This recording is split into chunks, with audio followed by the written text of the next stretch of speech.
संत शिरोमणि आचार्य गुरुवर श्री विद्यासागर जी महाराज की जय। और हम योग प्रणेता पूज्य गुरुवर श्री प्रणम्य सागर जी महाराज की जय। ओम अरहम नमः। धर्म प्रेमी बंधुओं, श्री तत्वाद सूत्र जी ग्रंथराज के तृतीय अध्याय की कक्षा में आप सभी का स्वागत है। अब हम अध्याय 3 में सर्वज्ञ देव द्वारा बताए गए जैन भूगोल का अध्ययन करेंगे। मोक्षमार्गस्य नेतारं भेत्तारं कर्मभूरतां ज्ञातारं विश्वतत्त्वानां वन्दे तद्गुणलब्धये। देवादिदेव आदिम तीर्थंकर श्री ऋषभनाथ भगवान की, वर्तमान शासन नायक श्री वर्धमान महावीर भगवान की, परम पूज्य आचार्य गुरुवर श्री विद्यासागर जी महाराज की। समझ आ रहा है? क्योंकि नारकी कहाँ रहेंगे? तृष्णाड़ी के अंदर। ये भी जान लो, नारकी कहाँ रहेंगे? तृष्णाड़ी के अंदर। तो तृष्णाड़ी जो है वह जो है उतने ही विस्तार में वह उन नारकियों का रहना होता है ना। और देखें तो वैसे तृष्णाड़ी भी एक राजू विस्तार वाली तो है मध्यलोक तक, लेकिन ये ध्यान रखना, जैसे मान लो हमने ऐसा स्थान बनाया, ऐसा बनाया ना, अब इसमें तृष्णाड़ी तो बीचों बीच में आ गई, जो ये ऊपर का जितना स्थान है, ठीक है ना। और पृथ्वी जो है इधर तृष्णाड़ी के बाहर जा रही है, तो नीचे तो पृथ्वी जो है 7 राजू तक फैल रही है, ऊपर आया करके वो 1 राजू तक की रह गई है। लेकिन जहां 7 राजू के नीचे पृथ्वी फैल रही है वहां पूरी 7 राजू में नारकी नहीं होंगे। नारकी कहाँ होंगे? जो केवल ये तृष्णाड़ी है उस तृष्णाड़ी के अंदर ही 1 राजू विस्तार में ही वो नारकी होंगे, है ना। और उसमें भी जो नारकियों का जो विस्तार रहता है यह सब उन बिलों के आश्रित रहता है। और वो सभी बिल, चाहे वो श्रेणीबद्ध हों, चाहे इंद्रक हों, चाहे प्रकीर्णक हों, वे सभी प्रकार के बिल बड़े बीभत्स आकृति को लिए हुए बने रहते हैं। माने बहुत ही विकृत आकृति जैसे होती है। कहाँ ये लिखा रहता है ऊंट का जैसा मुख होता है ना, सिंह की जैसे दाढ़ होती है, ऐसे जाकर के उन बिलों में जाकर के वह जीव का जन्म हो जाता है।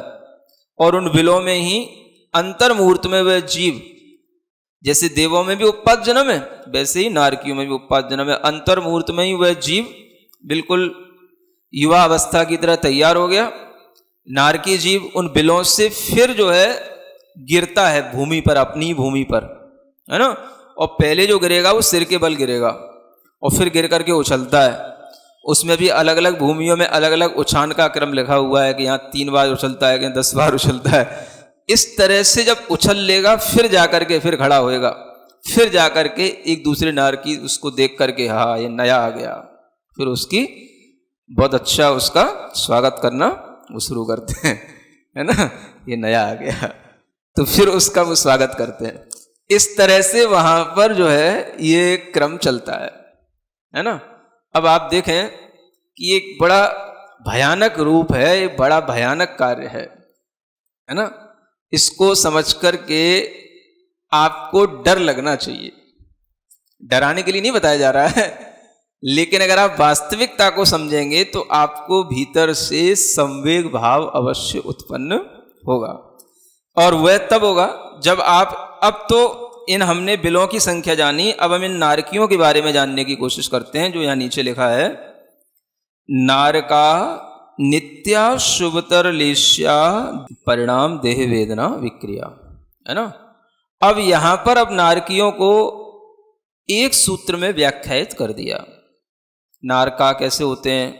नारक का मतलब ही होता है, अगर नारक की परिभाषा पढ़ो तो इतनी परिभाषा शास्त्रों में है कि ना तो उन्हें कोई भी वहाँ का द्रव्य अच्छा लगता, न वहाँ का कोई क्षेत्र वातावरण उनके लिए कुछ भी अच्छा होता, न कोई टाइम उनके लिए अच्छा आता, न उनके लिए कोई भीतर कोई अच्छा इमोशन, कोई थॉट उनके लिए अच्छा आता, भाव अच्छा नहीं होता, और न उन्हें उस तरीके का पूरा जो आयु पर्यंत का जो भव है वो संसार वो उन्हें अच्छा लगता है ना। इसी का नाम है नारत, शब्द से नारक शब्द बना है। है ना, जिन्हें किसी भी द्रव्य क्षेत्र काल भाव में कोई रति नहीं होती है, ये अच्छा है इस तरीके का भाव ही नहीं आता, कोई भी चीज अच्छी नहीं होती, उसका नाम है नारक भाव। और उसी को जो हमेशा भोगते हैं उन्हें कहते हैं नारकी जीव।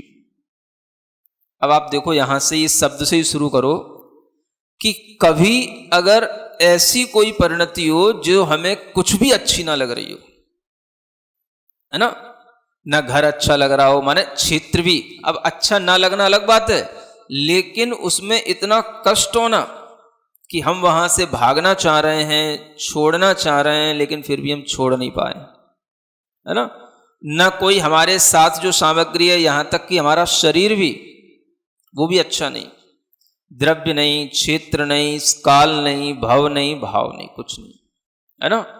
मतलब कि हर तरह से जीव वहां से अरति भाव में रहता है, ये छूट जाए, ये छूट जाए, ये भी नहीं, ये भी सही नहीं, ये भी अच्छा नहीं, ये भी अच्छा नहीं। यहां हम कितना करते हैं, ये अच्छा नहीं, ये अच्छा नहीं।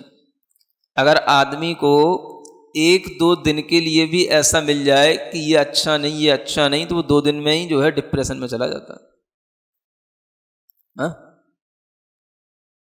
देह क्या लिखा है, नारका नित्या शुभतर लेश्या, नित्य माने हमेशा, अशुभतर लेश्या वाले होते हैं, यानी इनकी लेश्याएं अशुभ अशुभ अशुभ होती चली जाती हैं नीचे के नरकों में, पृथ्वियों में, है ना। जैसे मान लो पहली पृथ्वी है तो अशुभ लेश्याएं होंगी, तो कौन सी 3 अशुभ लेश्याएं, कृष्ण, नील और कापोत। तो कापोत से शुरू करो, कृष्ण पे अंत करो। तो कापोत लेश्या, ठीक है ना, शुरू होती है। फिर दूसरी पृथ्वी में, है ना, उसमें भी कापोत ही चलती है।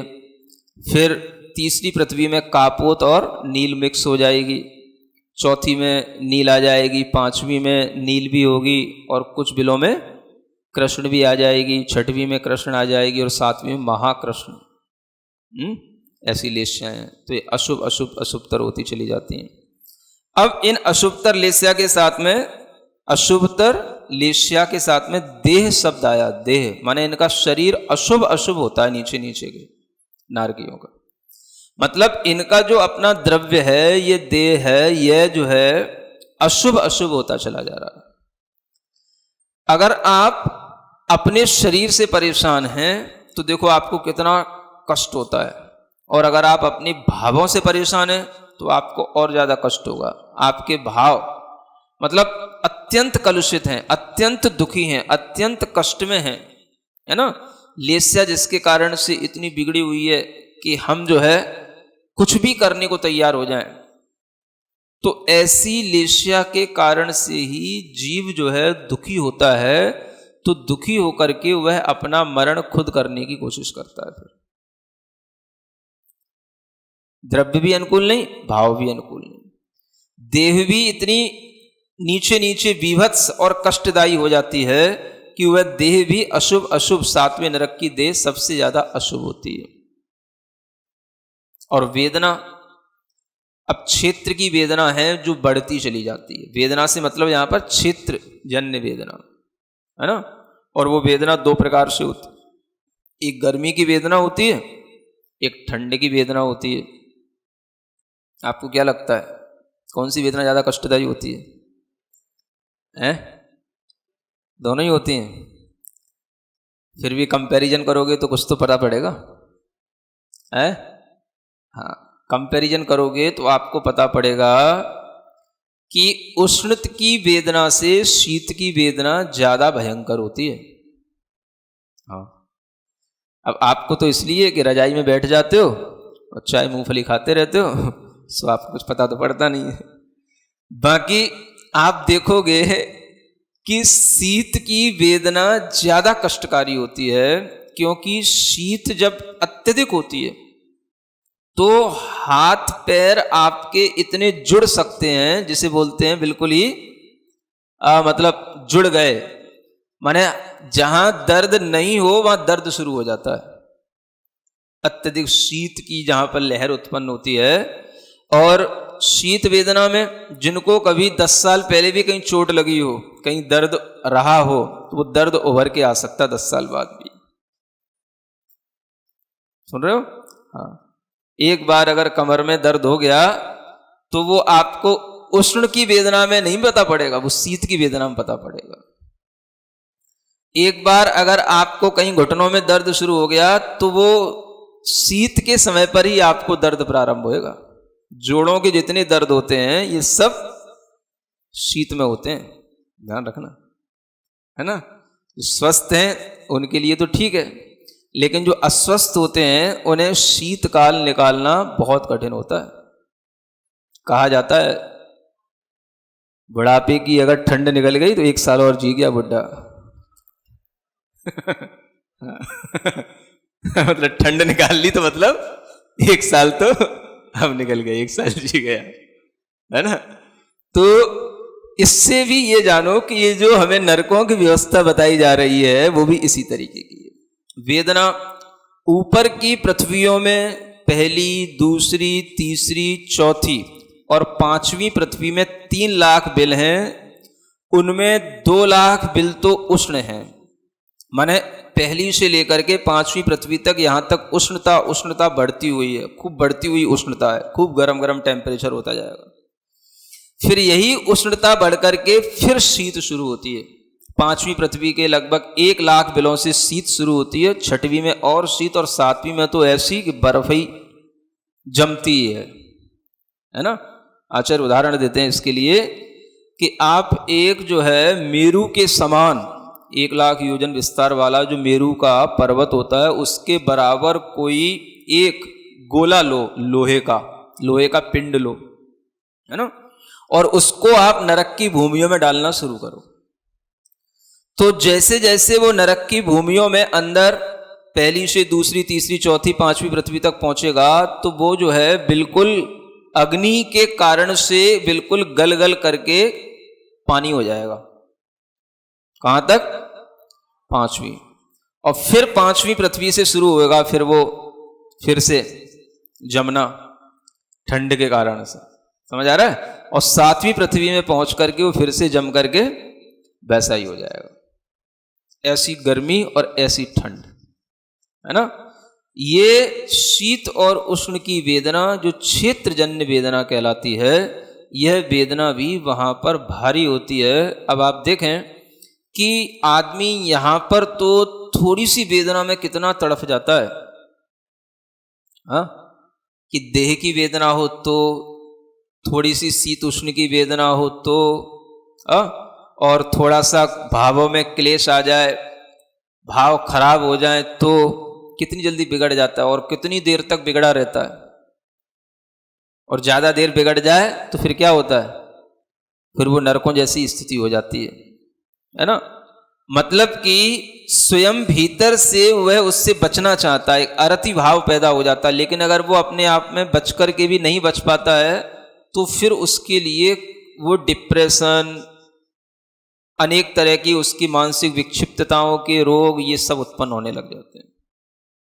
लेकिन यहां नारकियों में कुछ भी नहीं होगा, ये रोग नहीं होंगे। वहां यहां मानसिक रोगों की बात नहीं है, यहां तो शारीरिक रोग है। मानसिक रोग तो कष्ट से इतने ज्यादा हैं कि उसकी तो कोई गिनती नहीं है, क्योंकि जहां पर शारीरिक कष्ट ही सबसे ज्यादा हो तो फिर वहां पर मानसिक कष्ट कोई मामूली माने जाते मानसिक कष्ट तो। लेकिन जिनको शारीरिक सुख ज्यादा होते हैं ना, वो जो है मानसिक कष्टों को बहुत जल्दी ले लेते हैं अपने ऊपर। आप देखना इस बात को। जो बच्चे ज्यादा घर के अच्छे वातावरण में पले फूले रहते हैं, जिन्हें कभी कोई शारीरिक कष्ट नहीं होते हैं, हमेशा बिल्कुल जो है स्वस्थ और हमेशा एसी में रह रह करके जो बच्चे बड़े होते हैं, तो उन्हें शारीरिक कष्ट नहीं होता, लेकिन उन्हें मानसिक कष्ट सहन करने की आदत बिल्कुल नहीं रहती। समझ में आ रहा है। एक वो व्यक्ति देखना आप कि जो व्यक्ति लेबरिंग कर रहा हो, है ना, मजदूरी करता हो कहीं दुकानों पे या कहीं और, है ना, गली कूचों में, तो वो व्यक्ति शारीरिक मेहनत खूब करेगा, है ना, खूब शरीर से सब तरीके की मेहनत करेगा, पसीना निकालेगा खूब, उसके लिए मानसिक कष्ट भी कम होंगे। क्योंकि वो शारीरिक कष्ट सहना जानता है ना, इसलिए उसको मानसिक कष्ट कम होंगे। उससे आप कभी दो बातें बोल भी दोगे, गाली गलौज भी कर दोगे या कोई कुछ कह भी दोगे तो उसको कोई फर्क नहीं पड़ेगा। और जो बिल्कुल फूल की तरह है, घर में रह करके पले हैं, फूले हैं, उनसे अगर एक भी कुछ बात कह दो तो ऐसा उनको कष्ट हो जाता है, दिन रात सब बिगड़ जाती उनकी। सुन रहे हो? ये भी आप ध्यान रखना। जो लोग वास्तव में शरीर से मेहनत करते हैं वो मानसिक कष्टों को भी सहन कर लेते हैं, और जो शरीर से मेहनत नहीं करते वो मानसिक कष्ट भी सहन नहीं कर पाते। इसलिए आप देखो, देवों में शारीरिक कष्ट नहीं है, वहां केवल मानसिक कष्ट है। थोड़ी सी बात पे उनके जो है क्लेश हो जाता है। और नारकों में खूब गाली देते रहते हैं एक दूसरे को, उससे तो क्या फर्क पड़े। ये दुनिया का शीत उष्ण है, ये शरीर में एक तरीके का इतना बीभत्स है, हुंडक संस्थान वाला है, इतनी विकृति आकृति है, इतनी चारों तरफ दुर्गंध फैली हुई है, चारों तरफ इतनी आग जल रही है, इसमें अब कोई गाली दे तो क्या लगेगी गाली, ये तो उससे ज्यादा तो ये सहा जा रहा है, वो ज्यादा है। मैं आपको ये बताना चाह रहा हूं, थोड़ा सा समझो इन नारकियों के बर्डन और देवों के बर्डन से, अपनी मानसिकताएं भी जानो। हमें दुख कब होता है किसी की बात सुनने का, कहने का? जब हमें सब कुछ बाहर का सुख मिल रहा हो तो। ये ध्यान रखो हमेशा। जो लोग घर में सुख से रह रहे हैं उन्हें घर में किसी की भी बात बहुत जल्दी बुरी लगती है, और जिन्हें कष्ट होता है, मेहनत करते हैं किसी भी तरीके की, तो वो सोचते हैं हम ये मेहनत कर रहे हैं, इतना कष्ट है, तो उनके लिए मानसिकता भी इतनी उस स्ट्रांग हो जाती है कि वो किसी की छोटी मोटी बात पे कोई माइंड नहीं करते उसका। ये ध्यान रखना। इसलिए आप देखना, कभी मेहनत कश जो लोग होते हैं वो छोटी मोटी बातों का कभी बुरा नहीं मानते। हाँ, जो व्यापार में भी अच्छी मेहनत करने वाले लोग होते हैं उन्हें कोई फर्क नहीं पड़ता, कुछ भी कोई कह देता है, चलो हो गया, कह दिया होगा। समझ आ रहा है? जो बाहर की बातें सुन सकता है वो घर की भी सुन लेगा। अब जिसने कभी बाहर कोई बातें ही नहीं सुनी तो वो घर की भी कोई बात कैसे सुन लेगा? जिनकी ग्राहकी रोजाना ऐसी है, उन्हें 10 सुनाना है और 10 सुनना है, तो घर पे भी आकर के अगर कोई एक आध कह देगा तो कई फर्क पड़ रहा है। वहां सुन के आए, तुमने भी सुना दी, तुमने भी यहां भी सुन लिया आपने। समझ आ रहा है? और जिनकी ग्राहकी भी ऐसी है कि उन्हें किसी से बात ही नहीं करना है, बस इतना देना है, उतना लेना है, जाना है, बस इसके अलावा कोई काम ही नहीं है, तो उनके घर में भी आप अगर कोई एक बात भी कुछ छोटी सी हो जाएगी तो ऐसा लगता है वैसे बिल्कुल स्वर्ग नरक हो गया हो।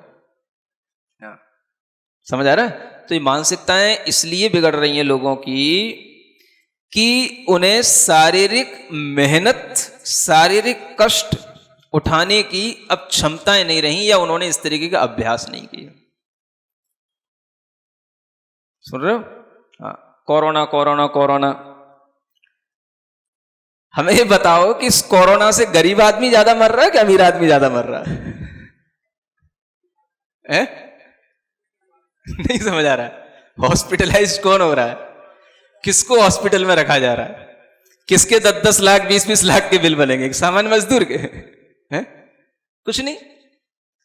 जिन्होंने अपना इंश्योरेंस करा रखा है, कौन सा, मेडिकार्ड, मेडिक्लेम, समझ आ रहा है ना? बस जैसे डॉक्टर को देखने में आता है, इसमें 1 करोड़ पड़ा है, इसमें 50 लाख पड़े हैं, तो बस उसको किसके लिए बनाया है? उन्हीं के लिए तो बनाया है, तो बस पड़े रहो।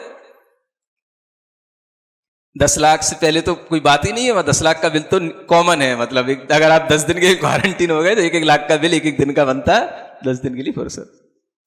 तो देखो आप कि जो लोग मेहनत कश होते हैं उन्हें ये कुछ नहीं होता। समझ आ रहा है ना? जो ज्यादा फूले फले हैं, फूलों की तरह फूल रहे हैं और बिल्कुल घर में पड़े पड़े ही टमाटर खा खा करके टमाटर हो रहे हैं, उन्हीं के लिए कोरोना हो रहे हैं। समझ आ रहा है ना? हाँ, तो आप देखो कि ऐसे कोई भी मानसिक कष्ट अगर किसी मेहनत कश व्यक्ति के ऊपर भी आते हैं तो वो तो पहले तो माइंड ही नहीं करता, अरे काहे का कोरोना, मैं तो अपनी मेहनत कर रहा हूं, सो कर रहा हूं। समझ आ रहा है? आदमी ना दुकान जाना छोड़ता, ना कोई घर का काम करना छोड़ता, और सब ठीक भी हो जाता है। और इधर आदमी को छोटी सी छींक आई तो डर जाता है, थोड़ा सा जुकाम हुआ तो डर जाता है, ऐसा डर जाता है कि डॉक्टर को बताने में भी उसको वो डर लगने लग जाता है। तो ये डर आपके अंदर इसलिए है क्योंकि शारीरिक कष्ट कम सह पाते हैं। तो ये जानो इन नरकों के स्वभाव से कि यहाँ नरकों में भाव लेश्या तो बिगड़ी है ही, लेकिन यहाँ पर किसी की बात से कोई ज्यादा दुख नहीं है कि उसने गाली दे दी, कि उसने चिल्ला दिया, ये तो हमेशा ही चिल्ला रहा है, लेकिन उससे ज्यादा दुख किस बात का है? ये शारीरिक क्षेत्रीय वेदना, इसका इतना दुख है कि किसी के चिल्लाने का कोई असर नहीं हो रहा हो। समझ आ रहा है? तो इससे क्या सिद्ध होता है, मैं ये बताना चाह रहा हूं। इससे ये सिद्ध होता है कि हम दूसरे की किसी भी बात का बुरा तभी मानते हैं जब हमारे पास कोई भी काम करने का अवसर नहीं होता है, या हम शरीर से मेहनत उस समय नहीं कर रहे होते हैं। जिन्हें शरीर से मेहनत करना होती है वो सोचते हैं इनकी बातों में क्या टाइम खराब करें, हमें अपना काम करना है, तो वो अपना शरीर से काम करता है। तो वो किसी की बात मान करके अपना समय खराब नहीं करता, सुन करके समय खराब नहीं करता। समझ आ रहा है? तो ये आप इन नरक और स्वर्गों के देव और नारकियों के व्यवहार से सीखें। आगे की चीज बाद में बताई जाएगी। ओम अरहम नमः। तो चलिए आज की कक्षा का एक क्विक रिवीजन कर लेते हैं। नारकियों के बिल बड़े ही विभत्स आकृति के होते हैं। इनमें नारकी जीवों का उत्पाद जन्म होता है। अंतर्मुहूर्त में वह जीव बिल्कुल युवा अवस्था की तरह तैयार हो जाते हैं। वह उन बिलों से भूमि पर पहले सिर के बल गिरता है और उछलता है। अलग अलग भूमियों में अलग अलग उछाल का क्रम लिखा है, जैसे कहीं 3 बार तो कहीं 10 बार। नरकों की वास्तविकता को समझकर हमें अपने भीतर से संवेग भाव उत्पन्न करना चाहिए। भूमियों और बिलों को जानने के बाद हमने सूत्र 3 में नारकियों के बारे में जाना। नारद शब्द से नारक शब्द बना है, यानी किसी भी द्रव्य, क्षेत्र, काल, भाव में कोई रति नहीं होना। कोई भी चीज अच्छी है ऐसा भाव नहीं आना, ये नारक भाव है। और जो हमेशा इसे भोगते हैं वे नारकी जीव हैं। नारकी जीव हमेशा अशुद्ध लेश्या वाले होते हैं। पहली और दूसरी पृथ्वी में कापोत लेश्या होती है, तीसरी पृथ्वी में कापोत और नील दोनों, चौथी में नील, पांचवी के कुछ बिलों में नील और कुछ में कृष्ण, छठवीं में कृष्ण और सातवीं में महाकृष्ण लेश्या होती है। नारकियों का शरीर भी अशुभ होता है और ये नीचे नीचे की पृथ्वियों में और भी अशुभ, विभत्स और कष्टदायी होता जाता है। शरीर से परेशान होने पर कष्ट होता है, परंतु भावों से परेशान होने पर और भी ज्यादा कष्ट होता है। नारकियों के भाव अत्यंत कलुषित होते हैं और वे दुखी होकर अपना मरण खुद करने की कोशिश करते हैं। नारकियों की क्षेत्रगत वेदना भारी होती है। यह शीत और उष्ण दोनों प्रकार की होती है। शीत की वेदना उष्ण से ज्यादा भयंकर और कष्टकारी होती है। ऊपर की पृथ्वियों में पहली, दूसरी, तीसरी, चौथी और पांचवी पृथ्वी के 2 लाख बिलों तक उष्णता बढ़ती जाती है। पांचवी पृथ्वी के 1 लाख बिलों से शीत शुरू होती है और सातवीं में तो बर्फ ही जमी रहती है। हमने देवों और नारकियों के वर्णन से अपनी मानसिकता को समझा।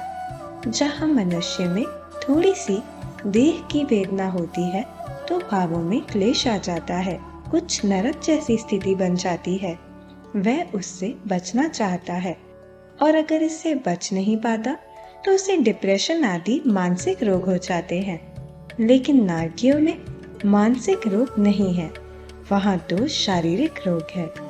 देवों में शारीरिक कष्ट नहीं है, वहाँ केवल मानसिक कष्ट है, क्योंकि थोड़ी सी बात पर उनके क्लेश हो जाता है। मगर नरकों में इतने शारीरिक कष्ट है कि कोई उन्हें गाली भी दे तो कुछ फर्क नहीं पड़ता। हमने जाना कि शारीरिक श्रम करने से शरीर और मन दोनों स्वस्थ सही रहते हैं। तो चलिए अब हम सभी चिन्वानी स्तुति करते हैं और तत्पश्चात समय होगा आज के सवाल का।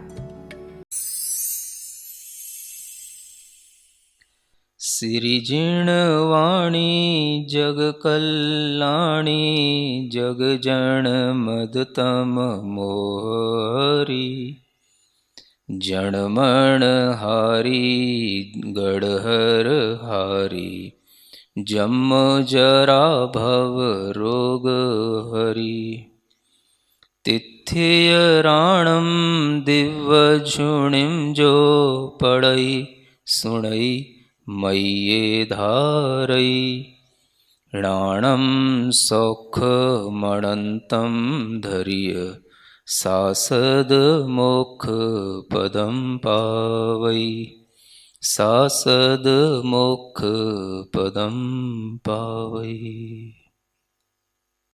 अब समय है आज के प्रतियोगिता प्रश्न में भाग लेकर आकर्षक पुरस्कार जीतने का। आप अपने फोन को QR कोड स्कैन करने के लिए तैयार रखें या लिंक पर जाएं। आप अपना उत्तर चुनकर हमें कल दोपहर 2 बजे तक भेज सकते हैं। 3 भाग्यशाली विजेताओं को मिलेंगे आकर्षक पुरस्कार। विजेताओं के नाम इसी कार्यक्रम श्रृंखला में हर रविवार को घोषित किए जाएंगे। साथ ही सभी प्रश्नों के सही उत्तर भी बताए जाएंगे। आज का सवाल है, निम्न में से नरक की कौन सी पृथ्वी में उष्णता नहीं होती? तीसरी, चौथी, 5वीं, 6वीं। आप किसी कारणवश कोड को स्कैन ना कर पाए हो तो आप क्लास की वेबसाइट पर जाकर उन्हें अटेम्प्ट कर सकते हैं या दिए गए लिंक और QR कोड को स्कैन कर सकते हैं। आज के सृजनात्मक कार्य में आप रत्न प्रभा पृथ्वी के 3 भागों का चित्र बनाकर समझाइए। आप अपने चार्ट्स चित्र हमें इस नंबर पर व्हाट्सएप कर सकते हैं 8920009591 पर।